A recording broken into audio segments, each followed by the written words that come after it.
சில பேர் இதுக்கப்புறமா திருந்துவாங்கடி. ஆனா நீ திருந்துன்ற நம்பிக்கை எனக்கு கொஞ்சம் கூட இல்லடி. ஒரு நிமிஷம்.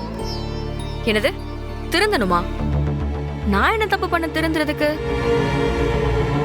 என்ன என்னைய காப்பாத்திட்டங்கிறதுக்காக என்ன வேணா பேசலாம் இவ கேப்பான்னு நினைச்சிட்டல? மனசுல என்ன பெரிய ஹீரோங்கிற நினைப்பா?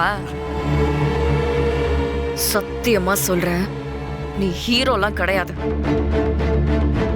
என்ன பொறுத்த வரைக்கும் நீ வில்லன் தான். வில்லாதி வில்லன். என்னை காப்பாத்திட்டங்கிறதுக்காக இந்த ஹீரோ ஃபீல் எல்லாம் கொடுக்காது சரியா?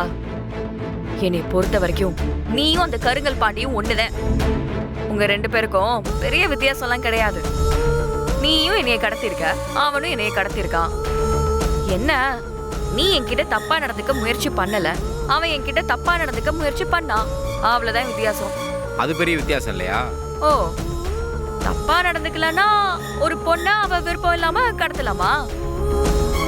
ஒரு பொண்ணோட சம்மதம் இல்லாம அவ மேல ஒரு சுண்டு விரல் கூட படாம இருக்கான் பாரு. மூச்சு காத்து கூட நெருங்க விடாம இருக்கான் பாரு. அவன் தான் ஆம்பளை. ஆனா நீ ராத்திரி நேரத்துல என் வீடு புகுந்து என் மேல கைய வச்சு என்னை தொட்டு தூக்கிட்டு போயிருக்க. அதெல்லாம் மறந்துட்டு இப்ப வந்து நல்ல விஷயம் போடுற. ஏதோ என்னை அப்படியே விட்டுட்டு போயிடணும்னு தோணுச்சுன்னு சொன்னியே, போயிருக்க வேண்டியதானே? எதுக்கு காப்பாத்துன? என்ன நீ இல்லனா நான் அங்க இருந்து தப்பிச்சிருக்க முடியாதுன்னு நினைக்கிறியா? கொஞ்சம் கஷ்டப்பட்டிருப்பேன், போராடி இருப்பேன். ஆனா கண்டிப்பா அந்த பாண்டிய ஜெயிக்க விட்டுருக்க மாட்டேன்.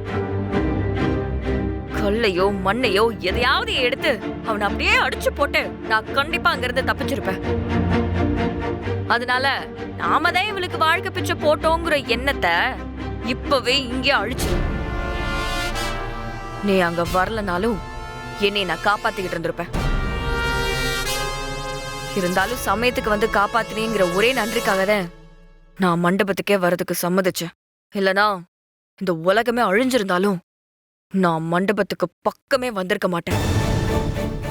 ஏதோ இன்னைக்கு உனக்கு நல்ல நேரம். நீ நினைச்ச மாதிரியே ஃபங்க்ஷன் நல்லபடியா நடந்து முடிஞ்சிருச்சு. ஏய், நாங்க நல்லவங்க தாண்டி, எங்களுக்கு நல்லதுதான் நடக்கும். நல்லவங்கன்னு வாயில சொல்லக்கூடாது, அது வாழ்ந்து காட்டணும். நாங்க எதை உனக்கு நிரூபிக்கணும்ன்ற அவசியம் எங்களுக்கு இல்ல. நாங்க யாருன்னு எங்களுக்கு தெரியும்டி.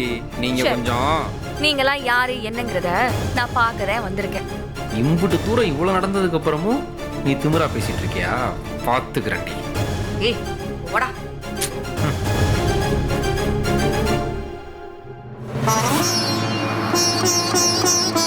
ஒருவேளை இவன் வரலனா நம்ம அந்த பாண்டியை சமாளிச்சிருப்போமா? கொஞ்சம் கஷ்டமா தான் இருந்திருக்கும்.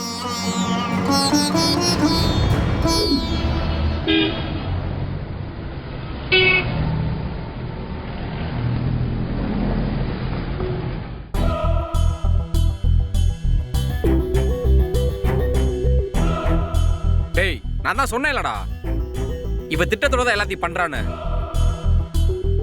நம்ம குடும்பத்தை அவமானப்படுத்துறதுக்கு முயற்சி பண்ணுவான்னு சொன்னேன்ல. யாராச்சும் நம்பினீங்களாடா?